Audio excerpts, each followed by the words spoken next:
Earlier, you learned about the rectilinear motion of bodies. In simple terms, rectilinear motion is a motion that occurs in a straight line. The motion of a body in a straight line is treated as one-dimensional motion.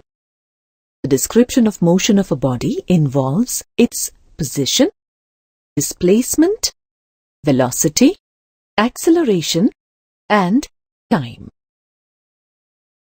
In the one-dimensional or straight line motion of a body, you are able to represent all these entities on a number line. A number line has an origin, and measurements to the right of the origin are taken as positive and to the left taken as negative. By adopting a proper sign convention for all the entities, you are able to solve the problems analytically.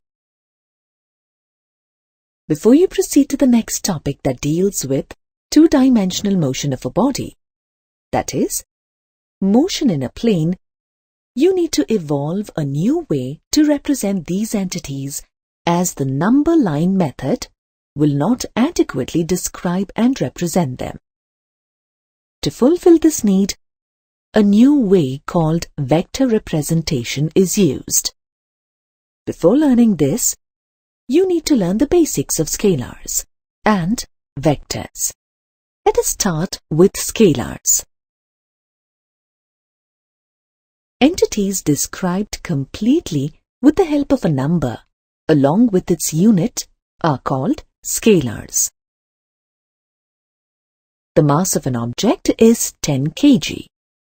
This description is complete, and you do not need to add to it to identify it. Similarly, the distance between point A and point B is 20 centimeter, is a complete description. Likewise, the temperature of a body and the time at which an event takes place are described completely by a number along with corresponding units. A number along with a unit that represents the measure of a physical quantity is called its magnitude. Thus, mass, distance, and temperature are scalars. As with numbers in elementary mathematics, scalars can be added, subtracted, multiplied, and divided. Operations on scalars are the same as in elementary mathematics and algebra, whereas operations on vectors obey the triangle law and parallelogram law of addition. You will learn various operations on vectors one by one in detail. First, let's start with multiplication of a vector with a real number. When you multiply a vector p with a positive number lambda, you get a vector whose magnitude is changed by the factor lambda. The direction remains the same as that of p. Mathematically, it is expressed as mod of lambda p is equal to lambda into mod p. For example, when p is multiplied by 4, the resultant vector is 4p, whose magnitude is 4 times that of mod p. On the other hand, when you multiply a vector p with a negative number lambda, you get vector minus lambda p, whose direction is opposite to the direction of p, and its magnitude is minus lambda times that of mod p. For example, when you multiply p with minus 3, you will get vector minus 3p, whose magnitude is 3 times mod p and direction opposite to the direction of p. The dimensions of lambda p is the product of the dimensions of lambda and p. Next, you will learn about addition of vectors by the graphical method. In the graphical method of vector addition, either the triangle law of addition or the parallelogram law of addition is used. Now let us add two vectors by the triangle law of addition. Consider two vectors P and Q lying in one plane. Draw a line AB parallel to P. The length of AB is equal to the length of P. Display an arrowhead at B. A is known as the tail of P and B is known as the head of P. Then draw a line BC parallel to Q and equal in length to Q. Display an arrowhead at C. B is the tail of Q and C is the head of Q. Note that the tail of the second vector always coincides with the head of the first vector. Now, join AC. Display an arrowhead at C on line AC. AC is vector R, obtained by adding P and Q. Similarly, draw a line DE parallel to Q. The length of the line DE is equal to the length of Q. Display an arrowhead at E. Then draw line EF parallel to P and equal to the length of P. Put an arrowhead at F. The tail of P coincides with the head of Q. Now, join DF. Display an arrowhead at F on the line DF.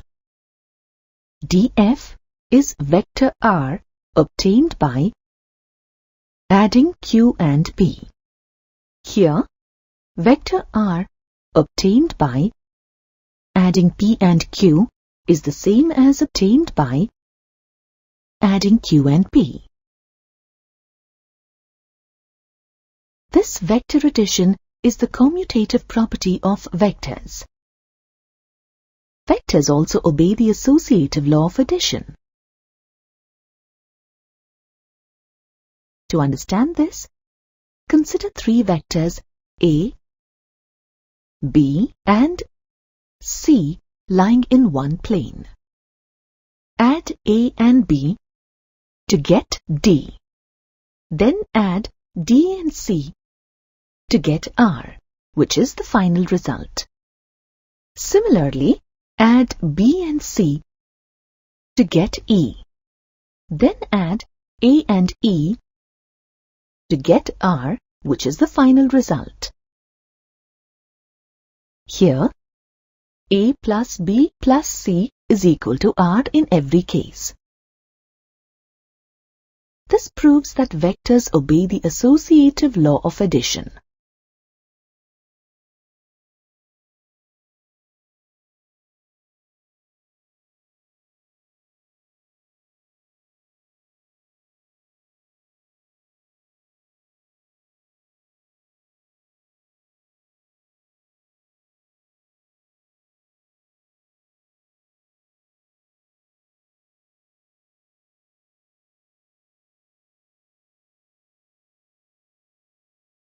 What happens when you add two vectors that are equal in magnitude but opposite in direction? It results in a vector possessing zero magnitude and is called a null vector or a zero vector.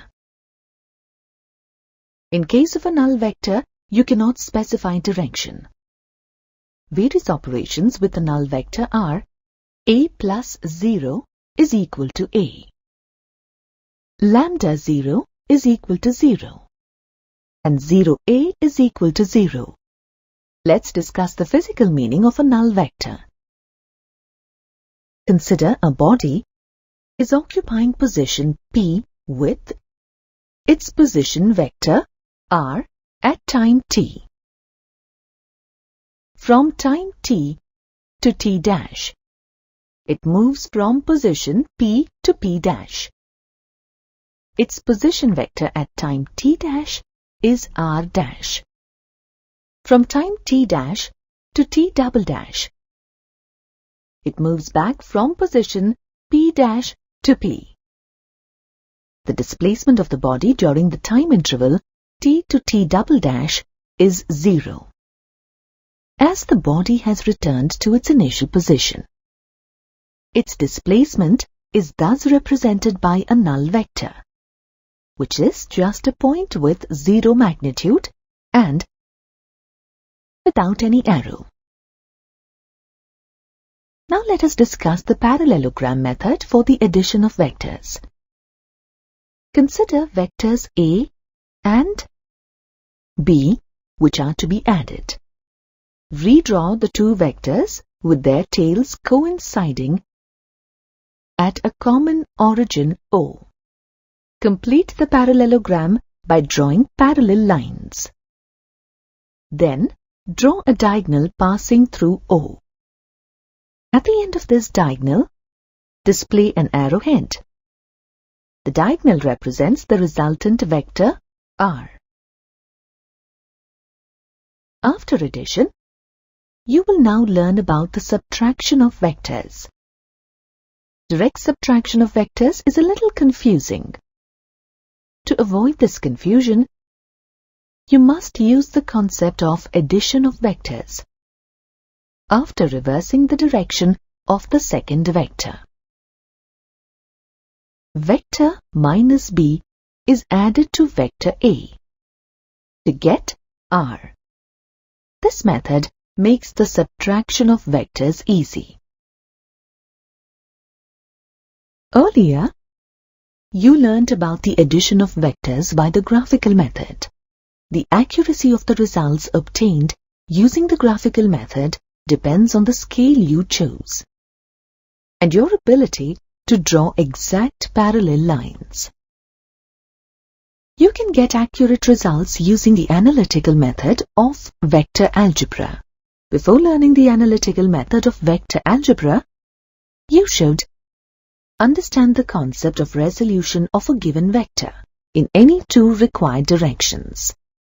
To understand the resolution of vectors, consider three vectors A, B, and C lying in one plane. In this case, you need to resolve vector A along the directions of B and C. O and P are the tail and head of A respectively. From O, draw a line parallel to B, and from P, draw a line parallel to C. Let these two parallel lines intersect at Q. On the line OQ, display an arrowhead at Q. Similarly, on the line QP, display an arrowhead at P. In this case, the length of the line OQ is 2.5 times the length of B, and the length of the line QP is 3.2 times C. Hence, from the triangle OPQ, you can write A is equal to 2.5 times B plus 3.2 times C. 2.5B and 3.2C are known as the components or resolved parts of A along the directions of B and C. In this expression, B and C are the unit vectors, and 2.5 and 3.2 are real numbers. Usually, vectors are resolved along the axis of a rectangular coordinate system using unit vectors for convenience. Unit vectors have a magnitude equal to unity, and they indicate a particular direction. You do not specify any dimension or unit for these vectors. They only indicate direction. Unit vectors along the direction of the x, y, and z-axis of the rectangular coordinate system are denoted by I cap, j cap, and k cap respectively. These three unit vectors are perpendicular to each other, as the three rectangular coordinate axes are perpendicular to each other.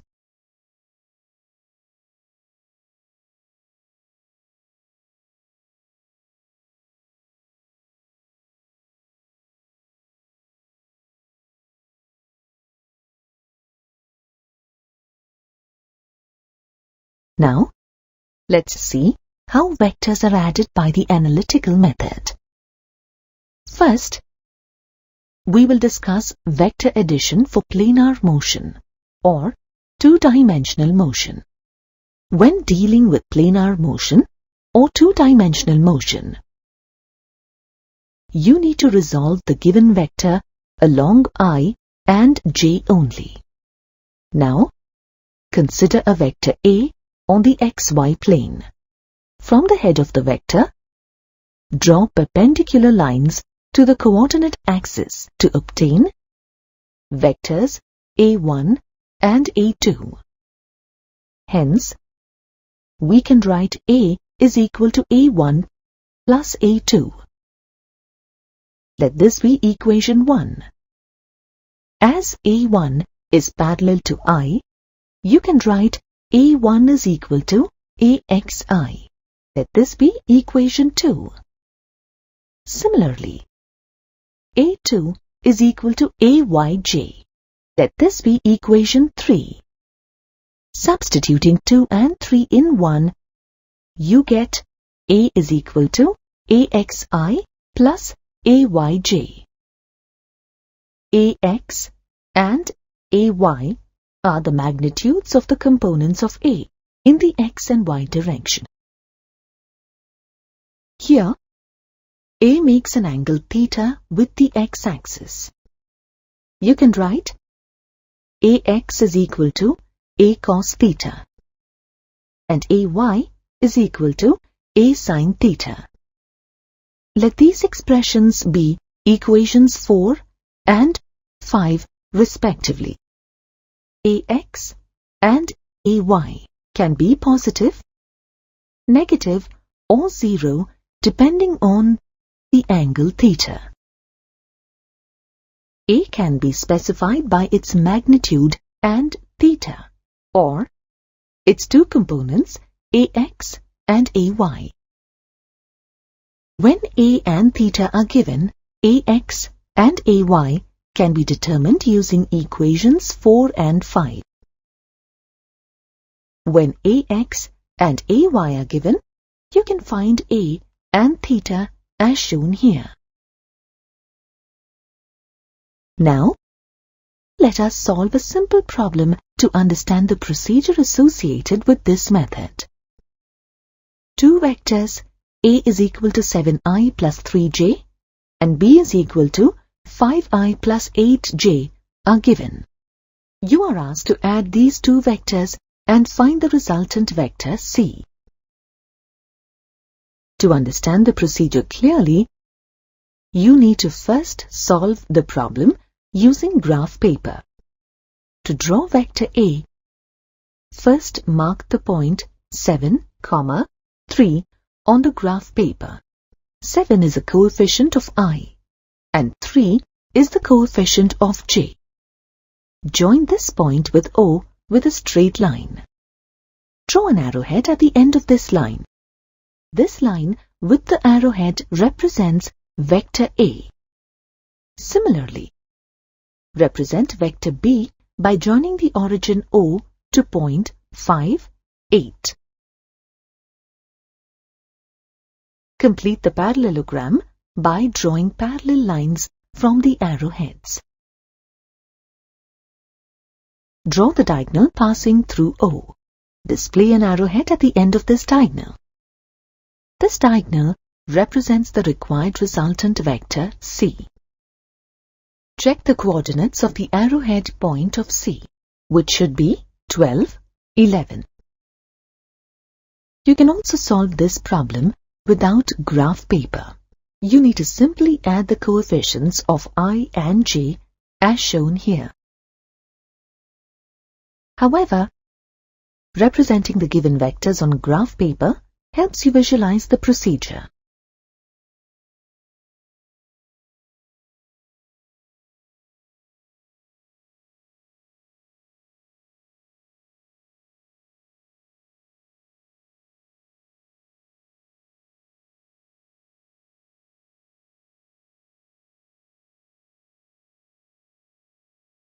Now, let's discuss vectors in three-dimensional space.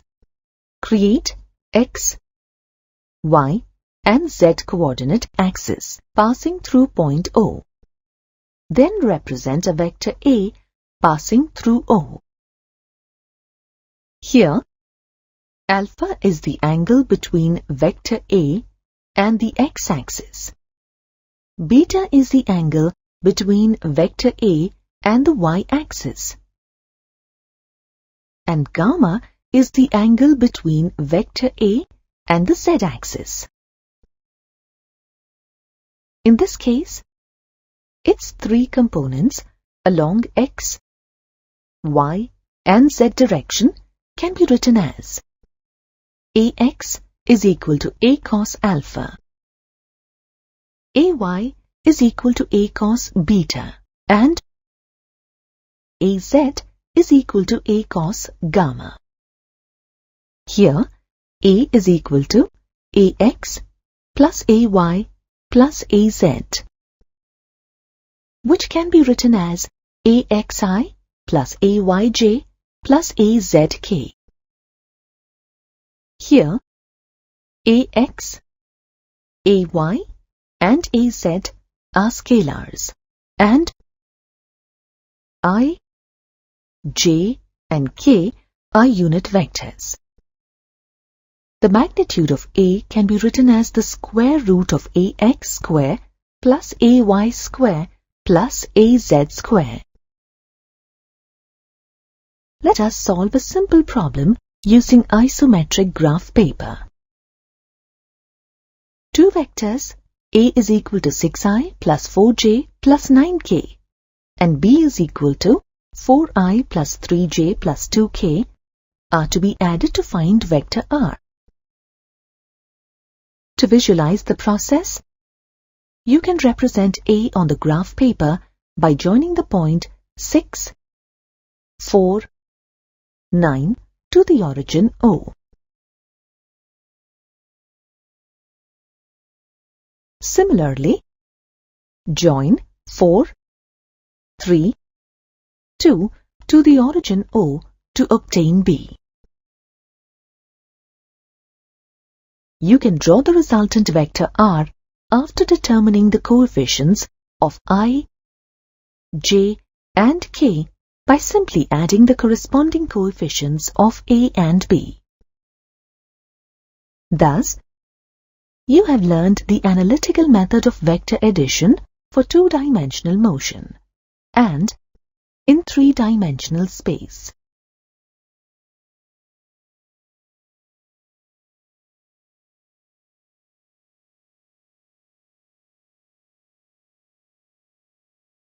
Earlier, you learned the addition of vectors by the analytical method using the triangle law. Now, you will learn the addition of vectors using the parallelogram law. Consider two vectors, A and B, passing through a point O. The angle between them is theta. To find the resultant C of these two vectors, complete the parallelogram with A and B as adjacent sides. The diagonal drawn from O of the parallelogram represents the resultant C of the two given vectors, A and B. The resultant vector C makes an angle alpha with vector A. In this figure, OP represents vector B. OR represents vector A. and OQ represents the resultant vector C. Extend line OR. From Q, draw a perpendicular to the extended line OR to meet at S. From R, draw a perpendicular to OQ to meet at T. The resultant vector C makes an angle beta with vector B. Consider the triangle OSQ. From the triangle OSQ, we can write OQ square is equal to OS square plus SQ square. Let this be equation 1. As point R lies on the straight line OS, we can write OS is equal to OR plus RS and OS is equal to A plus RS. Let this be equation 2. Consider the next triangle QRS. From triangle QRS, we can write cos theta is equal to RS by RQ, which is equal to RS by B. By cross multiplying, we can write RS is equal to B cos theta. Let this be equation 3. From the same triangle QRS, we can write sin theta is equal to QS by RQ, which is equal to QS by B. By cross multiplying, we get QS is equal to B sin theta. Let this be equation 4.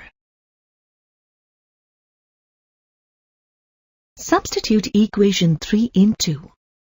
We get OS is equal to A plus B cos theta. Let this be equation 5. Substitute equations 4 and 5 in 1. We get OQ square is equal to A plus B cos theta the whole square plus B sin theta the whole square is equal to A square plus B cos theta the whole square plus 2AB cos theta plus B sin theta the whole square is equal to A square plus B square sin square theta plus cos square theta plus 2AB cos theta. C square is equal to A square plus B square plus 2AB cos theta. C is equal to square root of A square plus B square plus 2AB cos theta. Let this be equation 6. This equation is known as the law of cosines. Using this, we can find the magnitude of the resultant vector.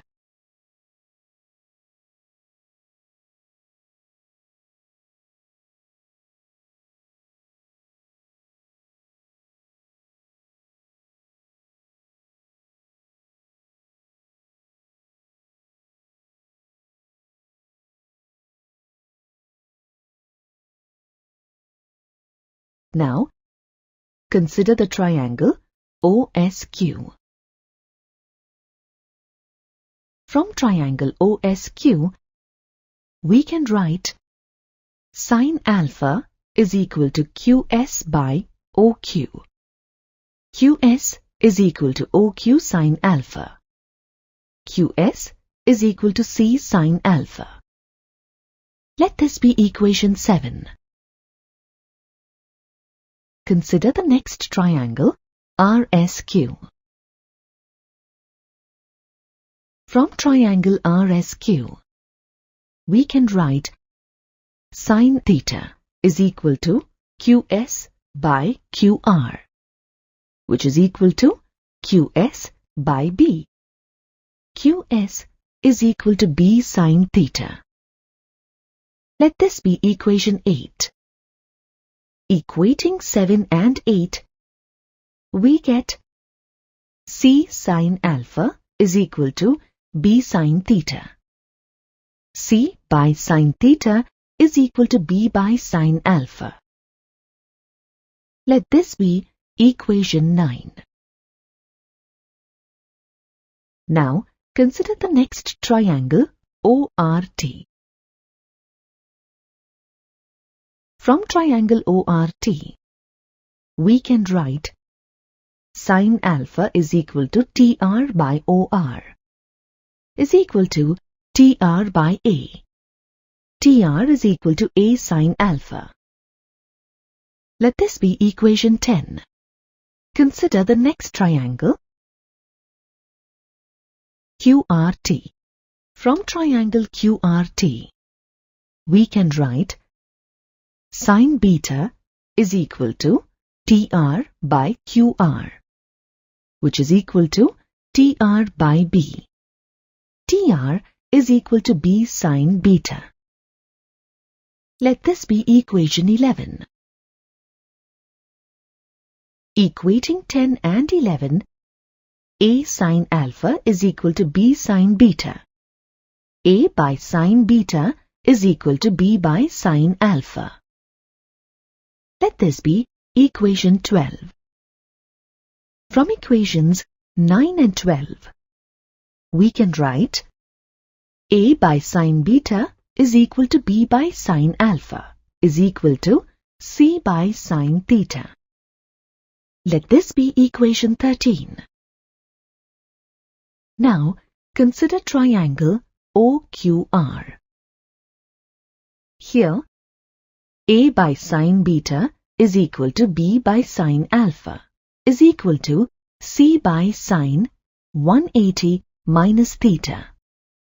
A by sin beta is equal to B by sin alpha is equal to C by sin gamma. Let this be equation 14. This equation is known as the law of sines. From equation 14, we can write sin alpha is equal to B by C into sin gamma, which is equal to B by C into sin 180 minus theta. And finally, we can write sin alpha is equal to B by C into sin theta. Let this be equation 15. From this equation, we can find the direction of the resultant vector C.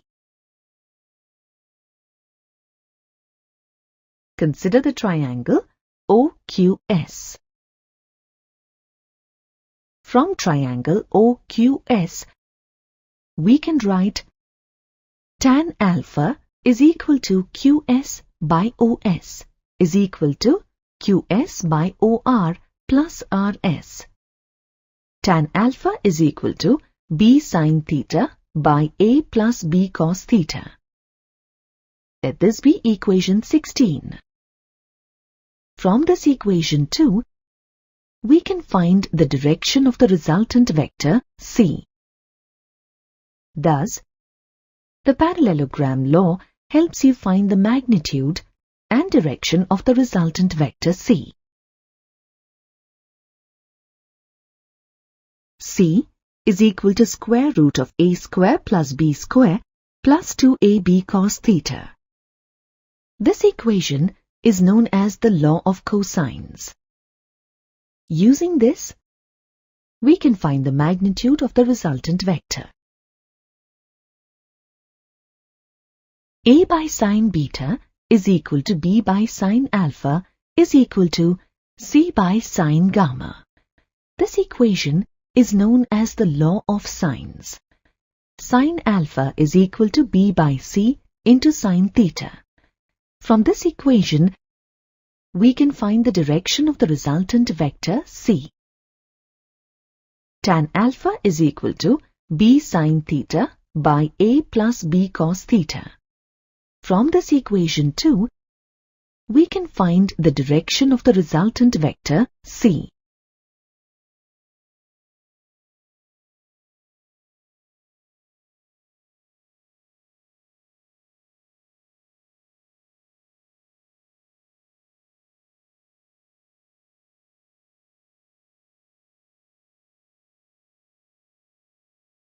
The description of motion of a body involves its position at any instant in time, its displacement, average velocity, instantaneous velocity or velocity, average acceleration, and instantaneous acceleration or acceleration. Let us learn how to represent these using vectors. First, let's start with a representation of the position of a body using vectors. Consider a body to be moving in the xy plane, represented by the rectangular coordinate system. At an instant in time t, it is at point P, which has xy as its coordinates. Join the origin O to point P with a straight line and draw an arrowhead at P.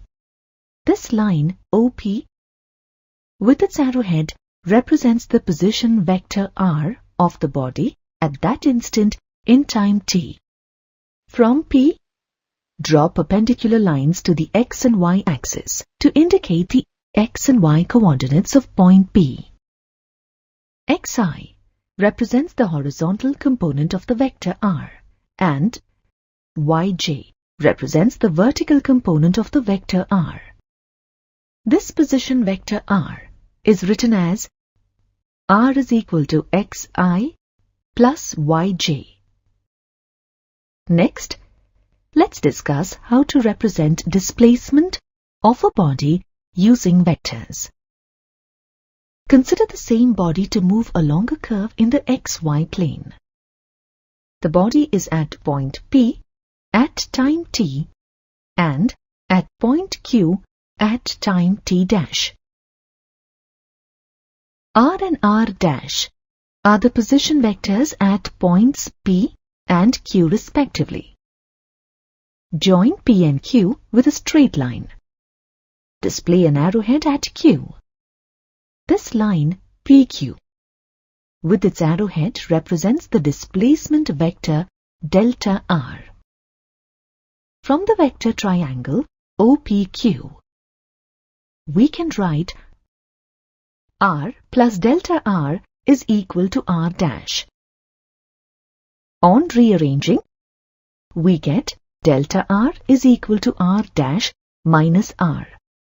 Let this be equation 1. This displacement vector delta r is directed from P to Q, which is represented by the arrowhead. We can write equation 1 in a component form as delta r is equal to x dash I plus y dash j minus xi plus yj, which is equal to x dash minus x the whole I plus y dash minus y the whole j.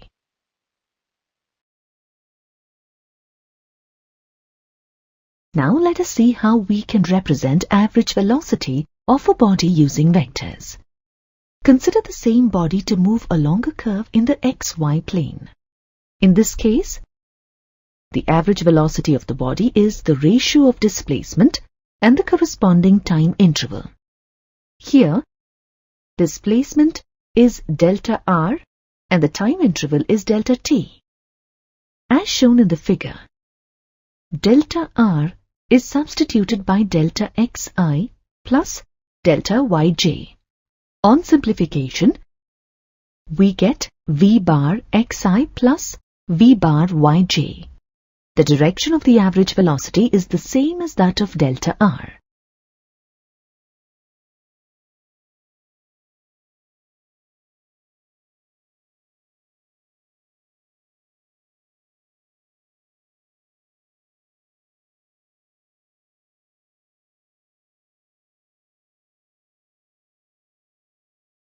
Next, let's discuss the representation of instantaneous velocity or velocity of a body using vectors. Consider the same body moving along a curve in the xy plane. Instantaneous velocity or velocity is limit delta t tending to 0, delta r by delta t, which is equal to dr by dt. Let us conceptualize this limiting process. When the body is moving along the curved path in the xy plane,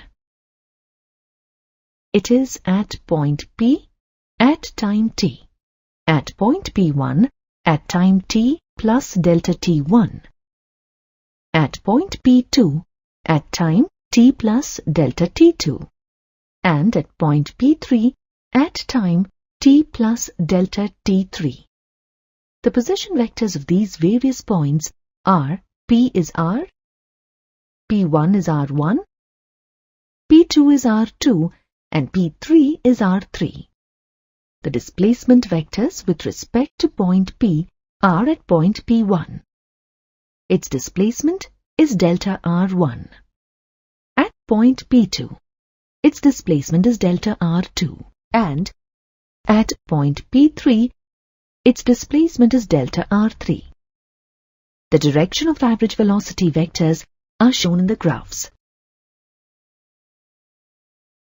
Delta T1 is greater than delta T2 is greater than delta T3. As delta T tends to 0, delta R tends to 0 and becomes tangential to the path at point P. The direction of velocity at any point on the path is tangential to the path at that point and in the same direction as that of motion. We can write the velocity vector v in the component form as shown here. Using the resolved parts of magnitudes of v in the x and y direction, that is, vx and vy, we can write v is equal to the square root of vx square plus vy square, and tan theta is equal to vy by vx, and theta is equal to tan inverse vy by vx. Next, let's discuss the representation of average acceleration of a body using vectors. Consider a body is moving in the xy plane. During the time interval delta t, its velocity has changed by delta v. Its average acceleration a bar is equal to delta v by delta t. On substitution and simplification, we get a bar is equal to axi plus ayj. Finally, let's discuss the representation of instantaneous acceleration of a body using vectors. Consider the body moving in the xy plane. The instantaneous acceleration or acceleration is limiting values of the average acceleration as delta t approaches 0. On simplification and substitution, we get a is equal to axi plus ayj. We can understand this limiting process by using graphs showing the motion of the body. Consider the body moving is located at point P at time t. P1, P2 and P3 are its positions after time. Delta T1, delta T2 and delta T3 respectively. The velocity vectors at points P, P1, P2 and P3 are drawn. For clarity, we have drawn 4 separate graphs. The direction of average acceleration, a bar, is same as that of delta v for all the positions of the point P. In all the graphs, we have used the triangle law of vector addition. As delta t decreases, the direction of delta v and a bar changes. As you learned earlier, average acceleration, a bar is equal to delta v by delta t.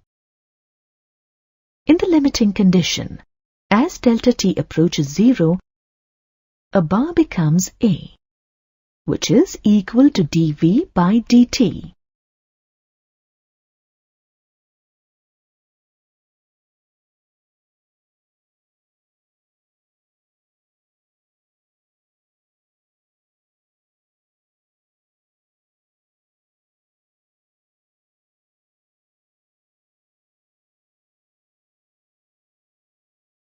Consider a body moving in the xy plane with a constant acceleration a.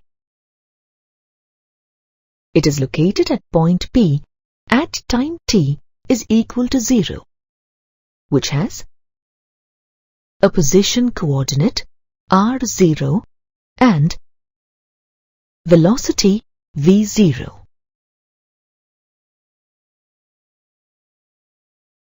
It reaches point P' at time t is equal to t seconds, has a position coordinate r and velocity v.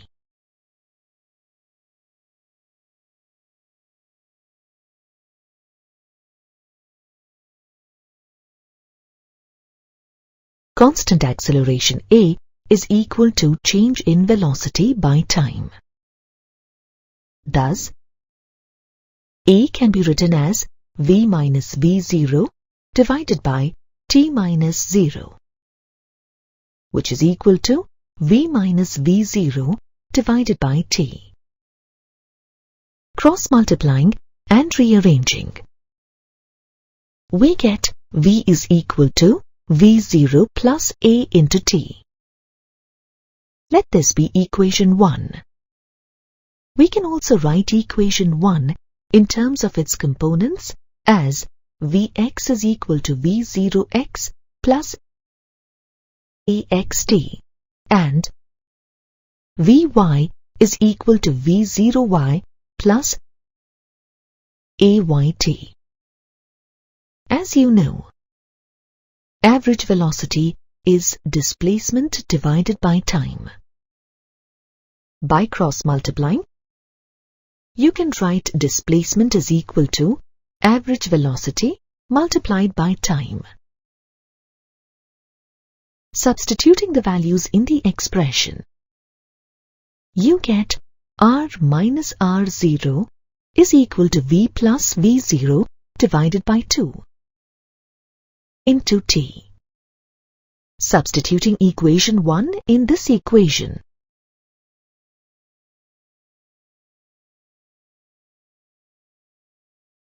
you get r is equal to r0 plus v0t plus half at square, as shown here.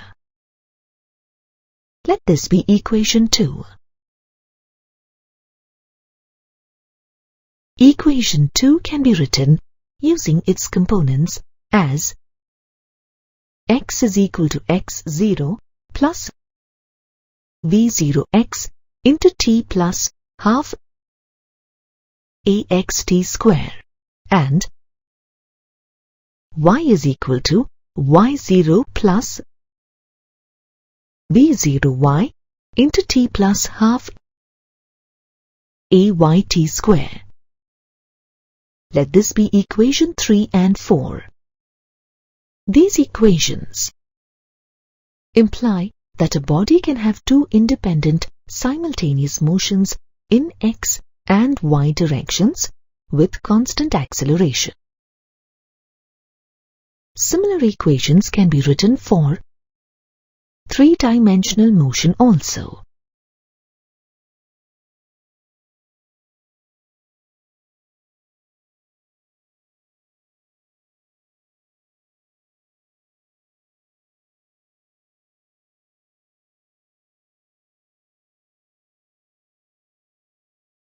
Now, let's discuss relative velocity in 2 dimensions.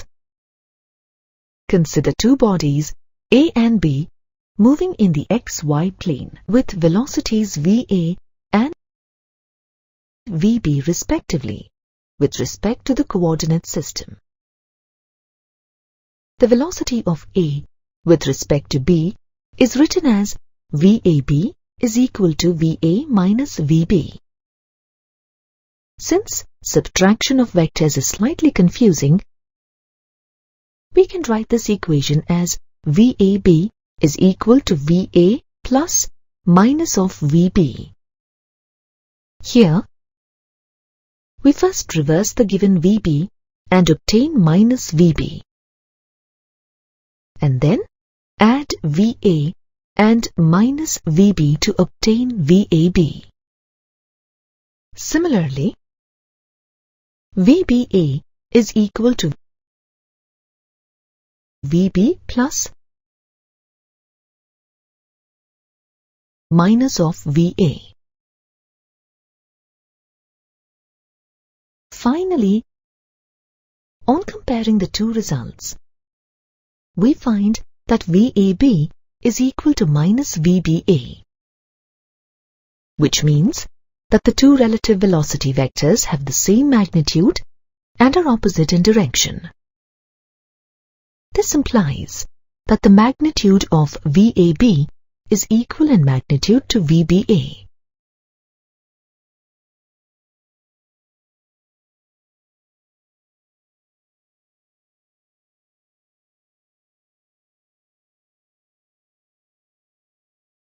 A body that is in flight after it is thrown or projected is called a projectile.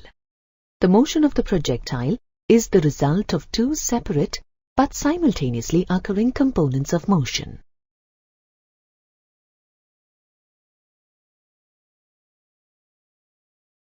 One is the horizontal component without any acceleration, and the other is the vertical component with constant acceleration due to gravity. We neglect the effect of air resistance on the motion of the projectile. The initial velocity of the projectile is v0. Initial angle of projection with the x-axis is theta 0. The horizontal component of the initial velocity v0 x is v0 cos theta 0. This horizontal component remains constant throughout the flight, as the acceleration in the x direction is 0 and air resistance is negligible. The vertical component of the initial velocity v0y is equal to v0 sin theta 0. This vertical component keeps on changing with its position and lapsed time of the projectile. As the vertical component of the projectile motion has an acceleration equal to the acceleration due to gravity. Here, A is equal to minus gj, Ax is equal to 0, and Ay is equal to minus g. Consider the origin is at the initial position of the projectile. Therefore, x0 and y0 is equal to 0. Now, let's find the position coordinates of the projectile at any time t. Consider the horizontal motion x is equal to v0x into t. On substitution, we get x is equal to v0 cos theta 0 into t. Let this be equation 1. Similarly, vertical motion can be written as y is equal to v0y into t plus half at square. On substitution, we get y is equal to v0 sin theta 0 into t minus half gt square. Let this be equation 2. Now, we can write the components of the velocity of the projectile at any time t. Vx is equal to v0x, which is equal to v0 cos theta 0 as the horizontal component. Vx always remains constant. As the vertical component of the projectile has acceleration equal to minus g, it keeps on changing with time. Hence, Vy is equal to V0 sine theta 0 minus gt. Now, let's write the equation of the path for the projectile.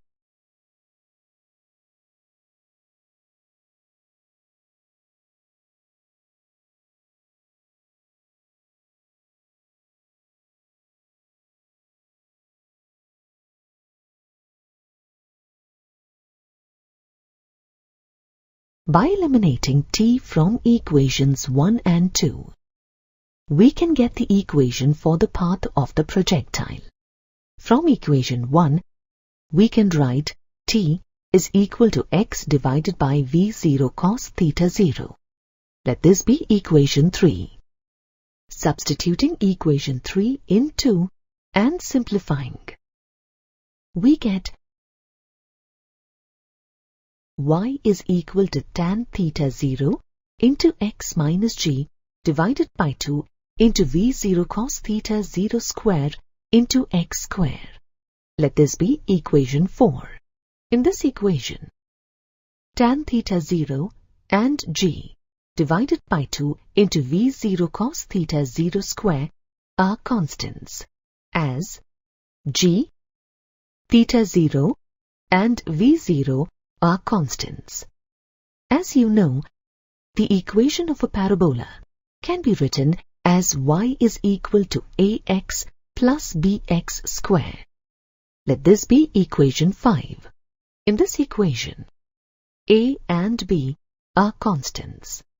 By comparing equations 4 and 5, we can conclude that the path followed by a projectile is a parabola. Let's now find the time taken for the projectile to attain maximum height. At the top point, momentarily, Vy is equal to 0. Substituting Vy is equal to 0 in the equation, we get the expression as shown here. Tm is the time taken to attain maximum height. Therefore, we can write Tm is equal to V0 sine theta 0 by g. Let this be equation 6. Now, let's find the time of flight of the projectile.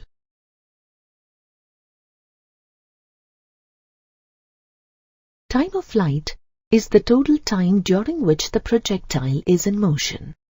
When the flight ends, y is equal to 0. If Tf represents the time of flight, then Tf is equal to time of maximum height plus time of descent. By the symmetry of the path of the projectile, which is parabolic, and time of maximum height is equal to time of descent. Therefore, Tf is equal to 2Tm. On substitution, we get Tf is equal to 2V0 sine theta 0 by g. Let this be equation 7.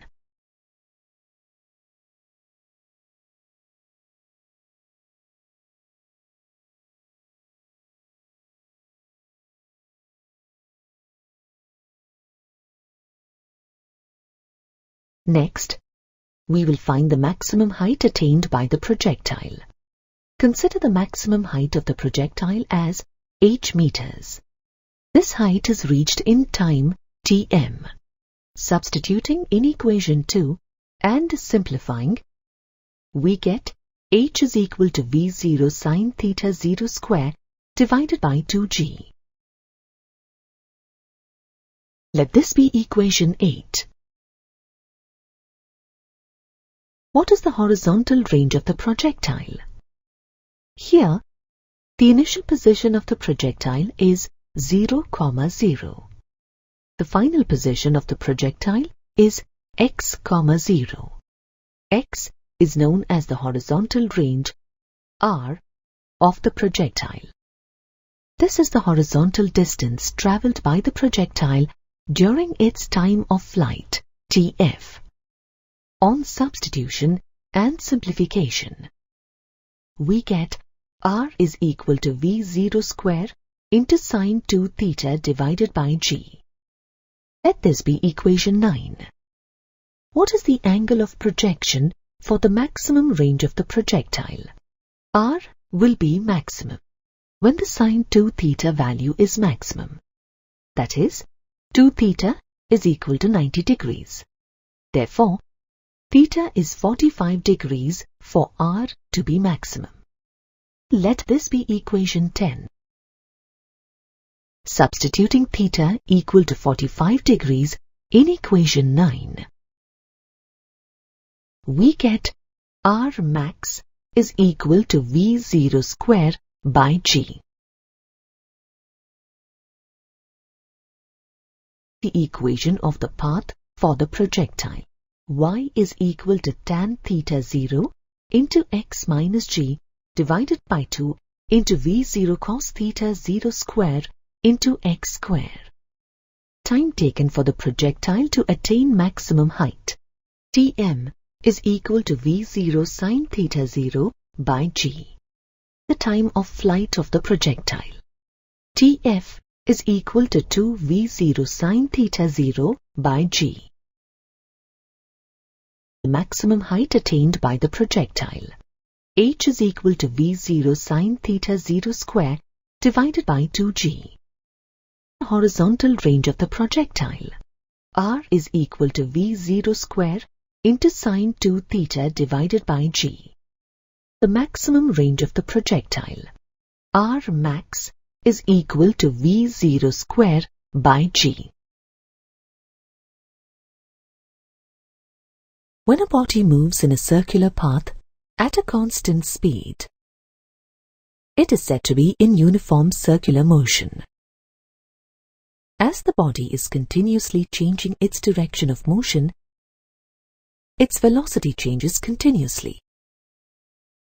Since the velocity of the body is changing, it has acceleration, which is known as centripetal acceleration. Let us find the magnitude and direction of the centripetal acceleration. Here, r and r' are the position vectors, and v and v' are the velocities of the body at points P and P'. As the body is moving in the circular path, the velocity vectors will be tangential to the circle at the points P and P'. The change in velocity, delta V, is obtained by using the triangle law of vector addition. V and R, as well as V' and R' are perpendicular to each other as V and V' are tangential to the circle, and R and R' are the radii of the circle. Therefore, delta V is perpendicular to delta R. If we place delta V along the line which bisects the angle between R and R', the arrow of delta V points towards the center of the circle O. The average acceleration acts along delta V. Therefore, average acceleration E bar is directed towards the center of the circle. We can verify all these by changing the position of the point P'. As delta t tends to 0, the angle delta theta also tends to 0, and hence the average acceleration becomes instant acceleration. Therefore, we can conclude that the acceleration of a body in uniform circular motion is always directed towards the center of the circle. Now let us find the magnitude of the acceleration. As you know, the angle between R and R' is delta theta. As V and V' are perpendicular to R and R', the angle between V and V' is also delta theta. Therefore, triangle OPP' formed by the position vectors and triangle ABC formed by the velocity vectors are similar.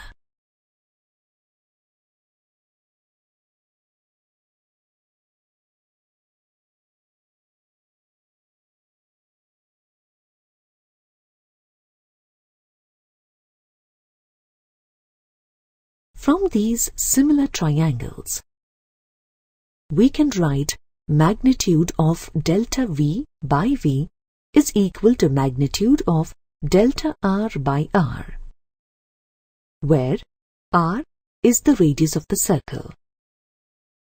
This can be written as magnitude of delta V is equal to V into magnitude of delta R by R. Magnitude of A is equal to limit delta t approaches to 0. Magnitude of delta V by delta t, which is equal to limit delta t approaches to 0. V into magnitude of delta R by R delta t. This expression can be written as magnitude of A is equal to V by R into limit delta t approaches to 0 magnitude of delta R by delta t. Let this be equation 1. As delta t approaches 0, delta theta also approaches 0. Arc PP dash is approximately equal to PP dash, which is equal to magnitude of delta R. Magnitude of delta R is approximately equal to V delta t. This can be written as magnitude of delta R by delta t is approximately equal to V, which implies limit delta t approaches 0 magnitude of delta R by delta t is equal to V. Let this be equation 2. Substituting equation 2 in 1 and by simplifying, we get A is equal to V square by R. Let this be equation 3. The acceleration of a body moving with a constant speed v in a circle of radius r has a magnitude v square by r, and it always acts radially directed towards the center of the circle. This acceleration is called centripetal acceleration. The word centripetal refers to center seeking. Now, let us find the centripetal acceleration in terms of angular velocity, omega. As the body moves from P to P dash in time delta t, the line OP turns through an angle delta theta. As you know, omega is equal to delta theta by delta t. Let this be equation 4. V is equal to arc length PP dash by delta t, which is equal to delta S by delta t. Let this be equation 5. Delta S is the arc length, which is r delta theta. Let this be equation 6. Substituting 6 in 5, we get V is equal to r delta theta by delta t. Let this be equation 7. Substituting 4 in 7, we get V is equal to r omega. Let this be equation 8. Now, substituting equation 3 in 8, we get centripetal acceleration AC is equal to omega square into r. Now let us find the centripetal acceleration in terms of frequency. Time taken to make one revolution, that is, time period is t. Frequency f is the number of revolutions in 1 second. Therefore, f is equal to 1 by t. distance moved by the body in one revolution is equal to 2 pi r.